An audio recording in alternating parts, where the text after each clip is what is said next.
Kementerian Pariwisata dan Ekonomi Kreatif akan segera merilis album lagu anak. Album itu diharapkan mampu mengangkat krisis lagu anak yang telah melanda sejak beberapa tahun terakhir.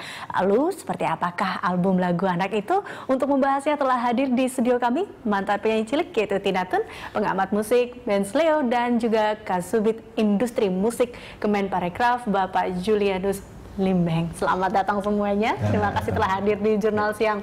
Kali ini kita akan membahas mengenai awalnya adalah merilis lagu ini. Ini kan kita melihat bahwa merilis album lagu anak ini adalah kelanjutan dari misi atau rangkaian ya dari lomba festival anak atau cipta lagu anak-anak. Nah, sekarang ini sebenarnya tahapannya sudah sejauh apa sih, Pak Limbeng?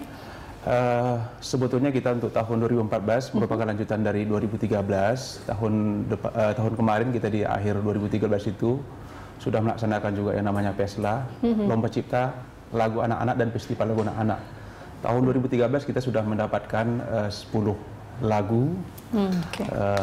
Memang kita sudah rekam juga sebagian dalam bentuk CD audio dan sudah diedarkan secara gratis kepada pengunjung ketika acara Pekan Produk Kreatif di Epicentrum tahun kemarin.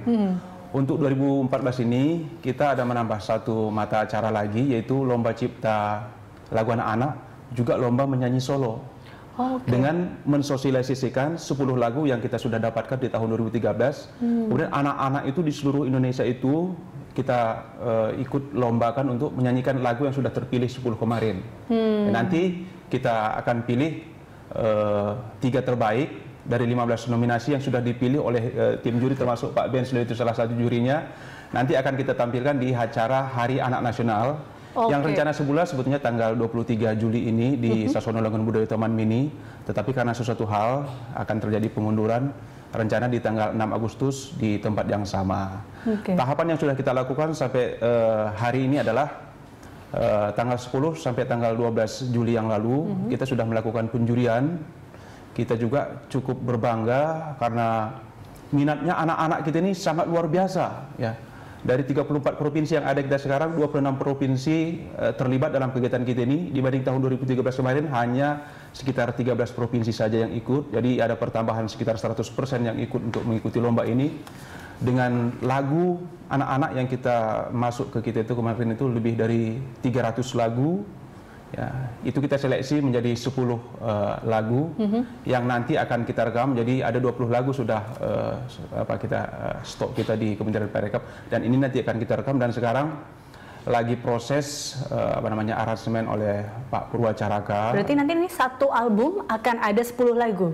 Iya, mungkin lagu akan kita keluarkan di 20 lagu itu menjadi dua album. Dua album dengan pencipta yang berbeda-beda dan penyanyi yang berbeda juga, seperti itu. Iya, pencipta yang berbeda-beda dan penyanyi yang berbeda-beda. Yang menang dengan lomba ini kemarin ya, Pak ya. Oke, saya ke Mas Ben. Mas Ben, ini kalau kita lihat emang sebagai juri yang juga melihat kemarin perkembangannya, ternyata minatnya begitu banyak. Tapi Anda melihat perkembangan sekarang musik anak-anak itu seperti apa sih kalau kita lihat saat ini? Ya. Sebetulnya produksi lagu anak-anak di rekaman itu masih ada, tapi kebanyakan adalah orang tua yang mendorong anaknya untuk merekam karya itu, terutama orang tua yang punya dana untuk itu ya. Jadi investasi dilakukan oleh orang tuanya sendiri. Kan banyak sekali mereka yang memiliki kemampuan untuk mencipta lagu juga. Jadi orang tua mencipta lagu, kemudian anaknya dianggap mampu menyanyi. Itulah yang diproduksi, kemudian bekerja sama dengan label rekaman dan mereka mengedarkan. Bentuk-bentuk seperti ini ikut memberi spirit bagi beberapa lembaga yang pada akhirnya menganggap sebetulnya ada ruang juga untuk musik anak-anak. Akhirnya dibukalah sejak tahun lalu Parekraf membuka itu. Dan sebelumnya tahun 2012 itu Kementerian Pendidikan Kebudayaan juga membuat lomba cipta lagu anak tingkat nasional. Jadi ada 2 kementerian yang sebetulnya membawakan seni budaya itu juga membuat proses kreatif seperti itu. Yang tahun lalu sudah direkam sebetulnya. Yang membawakan adalah teman-teman yang relatif lebih dewasa ya. Kalau saya Tina Tun juga jadi bintang tamu waktu diluncurkan di. Berarti kalau kita melihat memang minatnya sebenarnya masih banyak. Masih ada. Ruang juga masih ada, tapi ketika dibawa untuk disampaikan ke publik ternyata minat pasarnya sedikit seperti itu. Saya kira yang paling penting adalah label rekaman itu kembali membuka diri agar kesempatan bagi para kreator ini juga ada ruang juga untuk mereka.